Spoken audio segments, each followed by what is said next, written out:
Question number 23 देखेंगे एक बार और जवाब देंगे। ये कितने लोगों को हंसी आ जाती है ब्रेकअप और पैचअप के नाम पे। ये बस पूरी क्लास में मुस्कुराते रहते हैं, सोचते हैं कब एग्जाम्पल आए जिसमें प्यार मोहब्बत दिल टूटने जोड़ने की बात हो, है ना। खैर आ जाओ एक बार, it's my first class. Total कितने क्वेश्चन होंगे?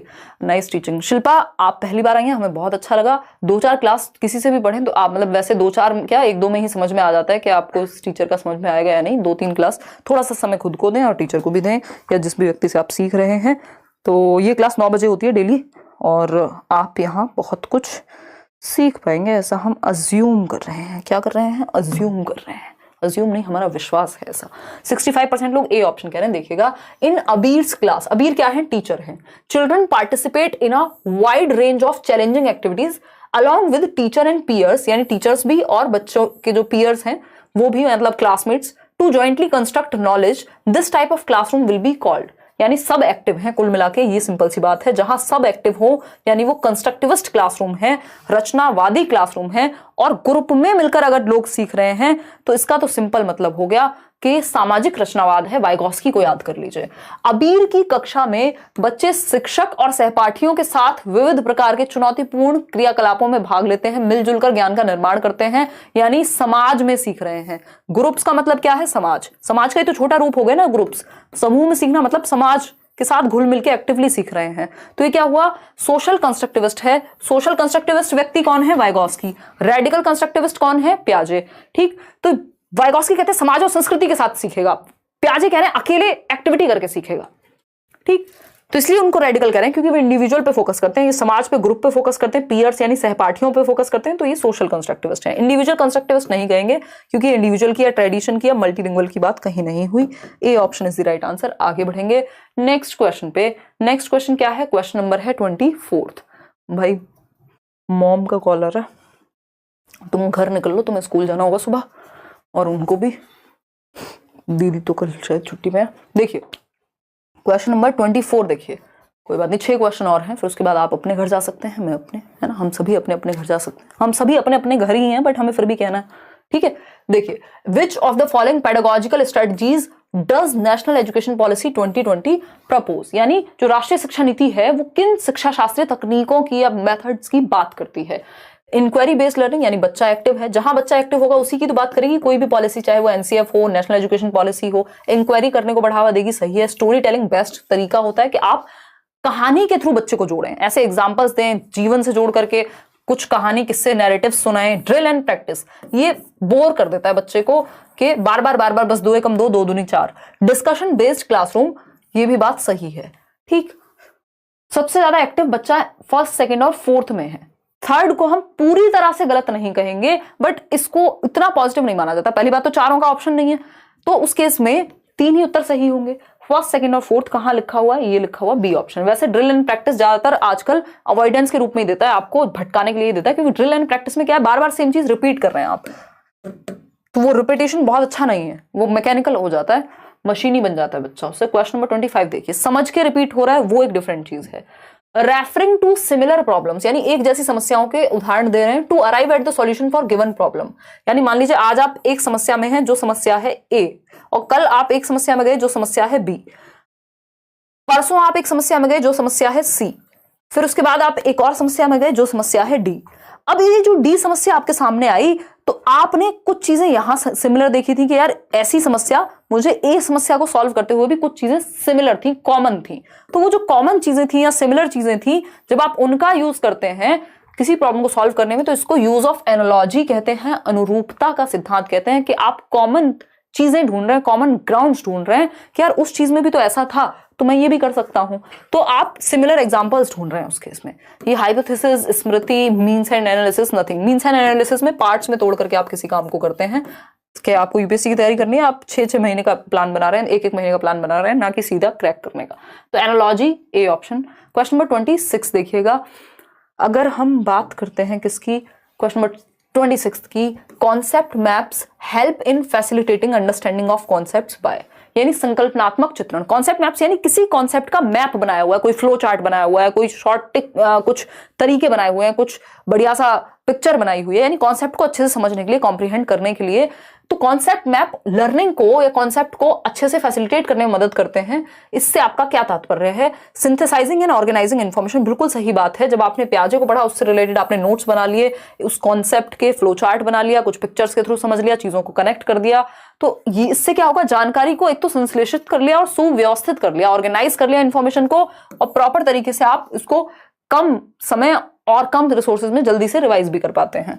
बाकी रिमूविंग सब कॉन्सेप्ट, ऐसा नहीं है कि सब कॉन्सेप्ट हटा देंगे। आप जब पियाजे पढ़ रहे हैं तो आप सब कॉन्सेप्ट भी रखते हैं। कैसे रख पाएंगे? समझते हैं। मान लीजिए आप पियाजे पढ़ रहे हैं, तो पियाजे पढ़ते समय आपको पता है कि इसके अंदर क्या होगा, ये कॉग्निटिव डेवलपमेंट की बात करते हैं। जब आप कॉग्निटिव डेवलपमेंट लिख रहे हैं तो आपने लिख लिया कॉग्निटिव डेवलपमेंट क्या होता है? मेंटल स्किल्स का डेवलपमेंट। अब इस मेंटल स्किल्स से जोड़ करके आपने लिख लिया कि कौन सी होती है? Thinking, reasoning, imagination, problem solving, decision making, perception, memory, सब लिख लिया। मतलब इससे ही रिलेटेड सब टॉपिक्स भी आप लिख रहे हैं, मिस नहीं कर रहे हैं। ठीक है, फिर उसके बाद दूसरी तरफ स्टेजेस लिख ली। तो ऐसा नहीं है कि आप सब कॉन्सेप्ट को मिस कर देते हैं। बाय डिस्कनेक्टिंग इन्फॉर्मेशन, कनेक्ट करके हमेशा सीखते हैं, चाहे वो सोशल कॉन्टेक्स्ट हो चाहे वैसे हो। Putting over emphasis on recall, रटने पे ज्यादा फोकस नहीं कर सकते। तो ये तीनों ऑप्शन गलत हैं, ए ही सही है कि आपको ऑर्गेनाइज करने में इन्फॉर्मेशन को मदद मिलती है कॉन्सेप्ट मैप्स के द्वारा। ठीक है, क्वेश्चन नंबर 26-7 देखिए, errors made by children in the process of learning, यानी बच्चों द्वारा अधिगम प्रक्रिया के दौरान की जाने वाली त्रुटियां किस ओर संकेत करती हैं। यानी बच्चे जो सीखते समय गलतियां करते हैं, ऐसा तो है नहीं कि बच्चों से कभी कोई गलती नहीं होगी, तो जो वो गलतियां करते हैं सीखते समय, उनको कैसे देखें। सिर्फ 10 ही सही हुआ, कोई बात नहीं मनीष, आज हो सकता है आपका फोकस उतना अच्छे से ना हो, तो इनको ठीक से पढ़ेंगे और हमसे गलती कहाँ हो रही है उन क्वेश्चंस को 2 बार समझने की कोशिश करनी है। PDF में शेयर कर दूंगी। तो एरर्स को कैसे देखें हम, ये पूछा है। क्या इंडिकेट करती हैं गलतियां, किस ओर संकेत करती हैं, कि अभी वेदन और अभ्यास की जरूरत है। देखिए प्रैक्टिस को हम बहुत अच्छा मानते हैं, लेकिन यहाँ पे इसकी बात नहीं होती। यहाँ पे समझा जाता है कि समझने में कहीं गड़बड़ रह गई है। बार बार प्रैक्टिस की बात नहीं है कि गलती हो रही है तो प्रैक्टिस की कमी होगी, हो सकती है, ऑफकोर्स हो सकती है। परमानेंट कॉग्निटिव इनेबिलिटीज, ऐसा नहीं है कि दिमाग में ही कमी हो गई। Qualitative difference in children's thinking as compare to adults, यानी बच्चों और वयस्कों के चिंतन में गुणात्मक भिन्नता होती है, ऐसा पियाजे भी कहते हैं।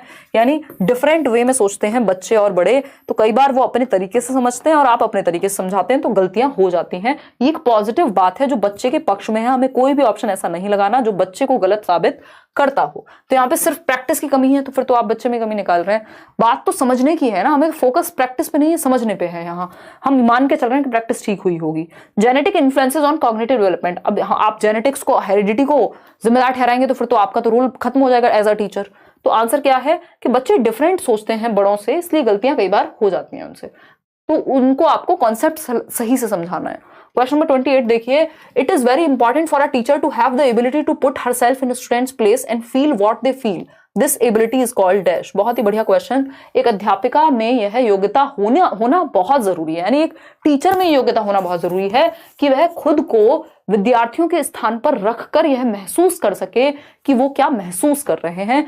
यह योग्यता क्या कहलाती है? मतलब आपकी क्लास में 30 बच्चे हैं, अलग अलग तरह के बच्चे होंगे, सारे बच्चे सेम तो नहीं होंगे। मुझे भी बहुत सारे लोग मिलते हैं एक दिन में, अगर मैं बाहर निकल जाऊं तो उस केस में, अगर आप क्लासरूम ऑफलाइन क्लास भी होगी अभी दिसंबर में आपकी, जब भी होती है, अलग अलग तरह के लोग मिलते हैं। तो डाइवर्सिटी, यहाँ कमेंट्स भी अलग अलग तरह के लोग लिख रहे हैं। तो ये समझना एक व्यक्ति के लिए, एक टीचर के लिए सबसे ज्यादा जरूरी है, जबकि उसके अंदर ये क्षमता हो कि वो बच्चों की सिचुएशन में खुद को रख के देख पाए, वो फील कर पाए जो वो फील कर रहा है या कर रही है। इसी को एम्पैथी कहते हैं, कि जब आप खुद को दूसरे की सिचुएशन में डाल करके देख पाए। ये नहीं अरे बेचारा चल नहीं सकता, बेचारी बच्ची। एम्पैथाइज करना इज अ डिफरेंट थिंग, कि आप सच में वो दर्द महसूस करने की कोशिश कर रहे हैं। बट सहानुभूति क्या है? दूर दूर से आप खुद को उसकी जगह पे रख के नहीं देख रहे हैं, बस आप दूर दूर से झूठी सांत्वना है एक तरह की। तो तदानुभूति होती है, यानी आप वैसा ही महसूस कर रहे हैं जैसा सामने वाला कर रहा होगा। यानी आपके साथ या तो कोई चीज ऐसी घटी है तो आप एग्जैक्ट रख पाते हैं, है ना। आप दूसरे का दर्द तब अच्छे से समझ पाते हैं ना जब आपको वो दर्द मिला हो। कभी ब्रेकअप किसको समझ में आएगा? जिसके हुए हो दो चार ज्यादा हो जाता है यार सीरियस में। तो अगर हम बात करें तदानुभूति की या एम्पैथी की, इवन डेथ की भी अगर हम बात करें, जिसने कभी डेथ देखी ही नहीं आसपास, जिसने कभी खुद पे महसूस नहीं किया, वो कैसे उस लेवल पे समझेगा? वो सिंपैथाइज ज्यादा करेगा, एम्पैथी कम होगी। लेकिन एम्पैथी कुछ लोगों में होती है ज्यादा, कि वो दूसरों के दर्द को अपना दर्द समझ के अपने आप को उस सिचुएशन में रख के देख पाते हैं। तो ये टीचर्स में होना बहुत जरूरी है, क्योंकि बच्चे सच में ही आपके बच्चे हैं। ठीक, अपैथी नहीं होनी चाहिए कि फर्क ही नहीं पड़ता, उदासीनता कि दुनिया दर्द में रहे हमें क्या मतलब, वो नहीं होना चाहिए एज अ टीचर। तो B option is the right answer. Question number 29 देखिए।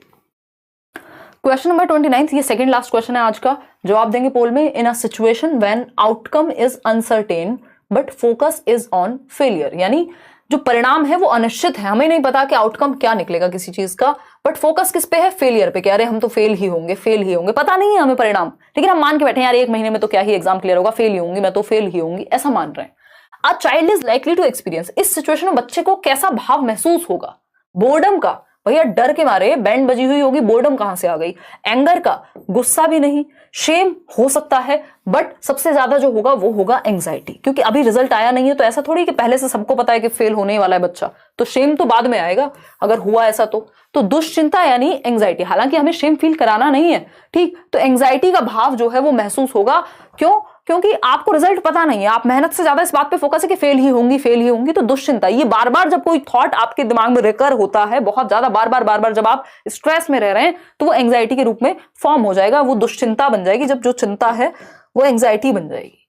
तो B option is the right answer. Question number 30 है आज के लिए, आखिरी सवाल। बहुत ज्यादा लंबा पेपर था, लेंदी था, डिस्कस हमने खूब भरपूर किया है। क्वेश्चन नंबर 30 है, which of the following strategy will not enhance the quality of teaching learning process, यानी निम्न में से कौन सी तकनीक अध्यापन अधिगम प्रक्रिया की गुणवत्ता को नहीं बढ़ाएगी, यानी क्वालिटी को टीचिंग लर्निंग की नहीं बढ़ाएगी, यानी कौन सा एक तरीका पढ़ाने और पढ़ने के लिए सही नहीं है, ये पूछा है सिंपल, सरल, सुंदर, सस्ते, टिकाऊ शब्दों में। बताइएगा फटाफट से। अगर किसी को चाय पीनी हो, पानी पीना हो, इस कप में पीजिए, क्योंकि वो था ना कुछ, तो एक हमारे यहाँ वो होता था एक श्लोक स्कूल में, मुझे याद आ गया जब मैं बुलंदशहर में थी, है ना, वो 5 लक्षण होते थे विद्यार्थी के, कम खाना, कम सोना और कुत्ते जैसी नींद, ऐसा ही होता था ना, हाँ, कि बिल्कुल ऐसी होनी चाहिए, और स्वान जैसा ध्यान, समथिंग लाइक दैट। वो किसी को श्लोक याद हो तो लिखना। तो ये 5 लक्षण होते हैं। तो आप कम खाएंगे, कम सोएंगे, पेपर का टाइम है और मैं मस्त मजे करूंगी। मजाक कर रही हूँ यार, आपके साथ मेहनत से लगी हुई हूँ। देखिए एक बार, अल्पाहारी, गृह त्यागी, ये वाला कुछ तो एक स्टेटमेंट होता था, मुझे याद आ रहा है थोड़ा थोड़ा। चलिए खैर आगे बढ़।